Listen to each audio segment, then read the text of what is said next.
फतेहाबाद में सबसे अधिक जल रही पराली। फतेहाबाद में अब तक रिकॉर्ड तोड़ 123 जगहों पर पराली जली। किसान नेताओं का कहना है कि किसानों को मदद और सुविधा नहीं मिल रही, इसलिए पराली जल रही है। उपायुक्त ने इस विषय को लेकर आपात बैठक बुलाई। भारतीय किसान यूनियन चंदौली के जिला प्रधान संदीप काजला ने कहा कि पराली जलाए जाने की बढ़ती घटनाओं के लिए खुद सरकार और प्रशासन जिम्मेवार है। सरकार और प्रशासन केवल कागजों में ही किसानों को संसाधन उपलब्ध करवाने में लगे हुए हैं। असल में जमीनी स्तर पर कोई भी सुविधा पराली निस्तारण के लिए किसानों को नहीं मिल पा रही और इसी कारण किसान पराली को आग लगाने के लिए मजबूर हैं। किसानों को जब तक संसाधन उपलब्ध नहीं करवाए जाएंगे और उसे पूरी तरह से सहयोग नहीं किया जाएगा तो किसके पास पराली को आग लगाने के अलावा किसानों के पास और कोई चारा नहीं है। अगर फिर भी जानबूझकर किसानों पर किसी तरह की गलत कार्रवाई की जाती है तो किसान अपना रोष प्रकट करेंगे और धरना लगाएंगे।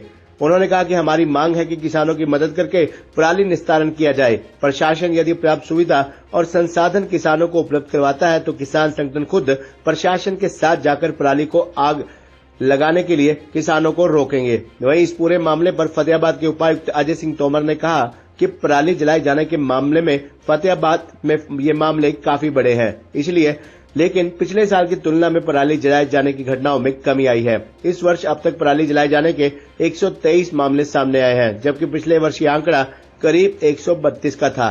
सरकार और प्रशासन के अधिकारी किसानों को लगातार पराली प्रबंधन को लेकर जागरूक कर रहे हैं और हर तरह से कोशिश की जा रही है कि पराली को किसान आग न लगाएं। सभी प्रयासों के बावजूद भी पराली को आग लगाए जाने की जो घटनाएं सामने आ रही हैं, उनको लेकर प्रशासन नियमानुसार कार्रवाई कर रहा है। जहां कहीं भी अधिकारियों या कर्मचारियों की लापरवाही सामने आ रही है, उन पर एक्शन लिया जा रहा है।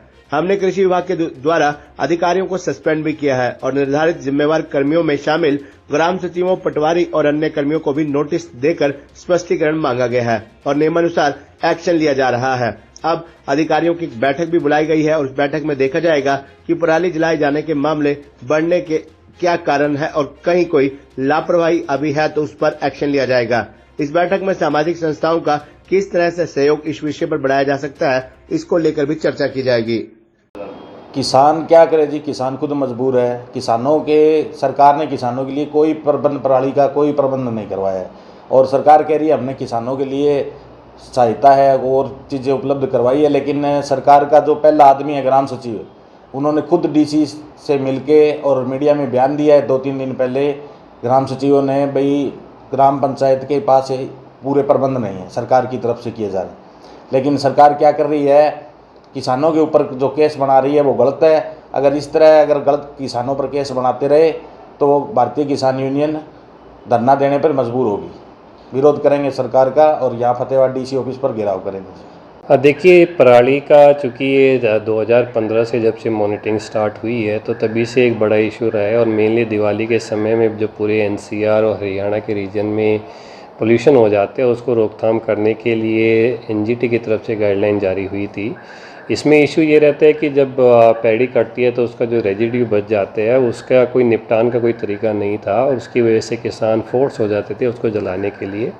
अब उसी में ऑल्टरनेटिव अरेंजमेंट किए गए हैं, जैसे यहाँ पे बायो एनर्जी का भी एक प्लांट है जो कि पराली को ले रहा है और सरकार की तरफ से भी 1000 रुपये प्रति एकड़ की एक प्रोत्साहन राशि दी जा रही है। साथ के साथ हम किसानों को ये भी मोटिवेट कर रहे हैं कि वो अपने यूज के लिए, घरेलू यूज के लिए उस पराली का यूज करे या फिर जो गौशाला है उसमें काव फीडर या जो बैल है उनको दे। तो इसी में हमने काफ़ी एक व्यापक प्रोग्राम कर रखा है जिसमें सभी एग्रीकल्चर के अधिकारी भी, हमारे रेवेन्यू के, डेवलपमेंट पंचायत के सभी उसमें जा रहे हैं और गांव-गांव में जाके किसानों को इसमें प्रोत्साहित भी कर रहे हैं। और अगर देखा जाए तो लास्ट ईयर के मुकाबले हम अभी भी थोड़ा सा हमने कम कर लिया। लास्ट ईयर इस डेट तक 132 इंसिडेंट्स ये फायर के हुए थे जो कि इस साल 123 है, तो पिछली बार के मुकाबले 9 इंसिडेंट्स आज की डेट में कम हुए हैं। और जैसे जैसे अभी चूँकि हमें 4-5 महीने पहले एक फ्लड का भी हमने इसमें झेलना पड़ा था, तो जिससे उभर रहे हैं यहाँ के नागरिक।